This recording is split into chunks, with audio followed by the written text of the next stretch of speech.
झारखंड की हेमंत सोरेन सरकार ने कल 15 आईएएस अधिकारियों की ट्रांसफर पोस्टिंग की, लेकिन इनमें से सबसे चर्चित और सबसे महत्वपूर्ण नाम है पूजा सिंघल का। ये वही पूजा सिंघल है जो मनरेगा घोटाले में आरोपी रही हैं।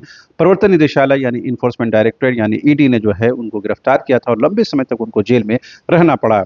बाद में उनको कोर्ट से जमानत मिली और उसके बाद झारखंड की हेमंत सोरेन सरकार ने उनको निलंबन मुक्त भी कर दिया। और अब जब 15 आईएएस अधिकारियों की ट्रांसफर पोस्टिंग हुई है, उसमें जो है अपने पोस्टिंग का इंतजार कर रही पूजा सिंघल को जो है आईटी और ई गवर्नेंस विभाग का सचिव नियुक्त किया गया है। तो जाहिर सी बात है, एक लंबे अंतराल के बाद पूजा सिंघल को ये काम करने का मौका मिला है। एक लंबा, एक मुश्किल का जो वक्त था वो गुजर गया है और अब कहीं न कहीं विभाग में उनको एक सचिव के तौर पर काम करने का मौका मिला है। जाहिर सी बात है, उनके लिए बेहद राहत की खबर है। बात यहाँ पर खत्म नहीं होती है, बात यहाँ से शुरू होती है। दरअसल जो ईडी है यानी कि इन्फोर्समेंट डायरेक्टरेट है, केंद्रीय जांच एजेंसी है, वो इस बात को लेकर के लगातार विरोध करती रही है कि पूजा सिंघल को किसी भी विभाग में जो है जिम्मेदारी नहीं दी जाए, किसी भी विभाग में उनको कामकाज नहीं दिया जाए। और इसके लिए वो पीएमएलए कोर्ट में भी जो याचिका दाखिल कर चुकी है, ये यूं कह सकते हैं आवेदन दे चुकी है, जहां से अभी कुछ फैसला नहीं आया है। ईडी ये चाहती है कि पूजा सिंघल को किसी भी सूरत में कोई भी विभाग का जिम्मा नहीं मिलना चाहिए। अगर मिलता है तो वो कहीं न कहीं जांच को प्रभावित कर सकती हैं, ऐसा ईडी का मानना है।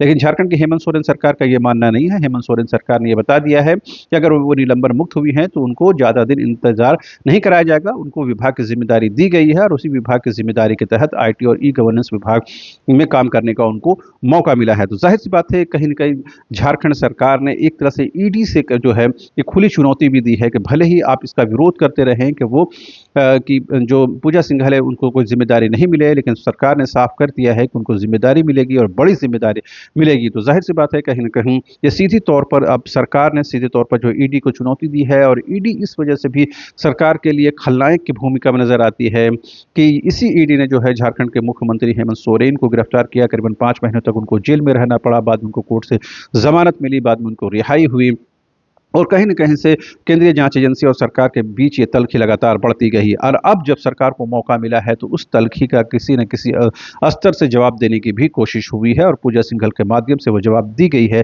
आपको पता है कि करीबन 2-3 सालों से जो है झारखंड में जो है ईडी की कार्रवाई चल रही है और सबसे पहली कार्रवाई तब हुई थी जब मनरेगा घोटाले में जो आरोपी रही हैं पूजा सिंघल, उनको अरेस्ट किया गया था, लाखों रुपए बरामद किए गए थे, उनको जेल भेज दिया गया था और लंबा अंतराल तक जो है उनको जो है जेल में रहना पड़ा था। बाद में कोर्ट से जमानत मिली और फिर वो बाहर आई और सरकार ने उनको निलंबन मुक्त कर दिया और अब उनको आईटी और ई गवर्नेंस विभाग की जिम्मेदारी दी गई है। तो देखना दिलचस्प होगा कि ईडी यानी इन्फोर्समेंट डायरेक्टरेट सरकार के इस निर्णय, सरकार के इस फैसले के खिलाफ कोर्ट में क्या कुछ दलील पेश करती है, कोर्ट कितना इंटरटेन करता है, कोर्ट क्या कुछ कहता है, वो देखना दिलचस्प होगा।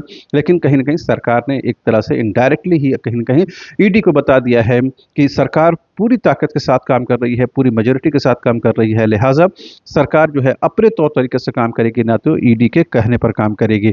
तो जाहिर सी बात है, अब कहीं न कहीं देखना दिलचस्प होगा कि सरकार और ईडी के बीच ये जो तल्खी है और बढ़ती है या नहीं बढ़ती है। बहरहाल पूजा सिंघल के लिए राहत की खबर है। पूजा सिंघल को एक बड़ी जिम्मेदारी दी गई है और एक लंबे अंतराल के बाद वो एक सेक्रेटरी के तौर पर काम करती हुई नजर आएंगी। तो जाहिर सी बात है, पूजा सिंघल के लिए, उनके परिवार के लिए एक बड़ा दिन है। बहरहाल अभी के लिए तो नहीं। आप तमाम दर्शकों का एक बार फिर से शुक्रिया। Thank you so much.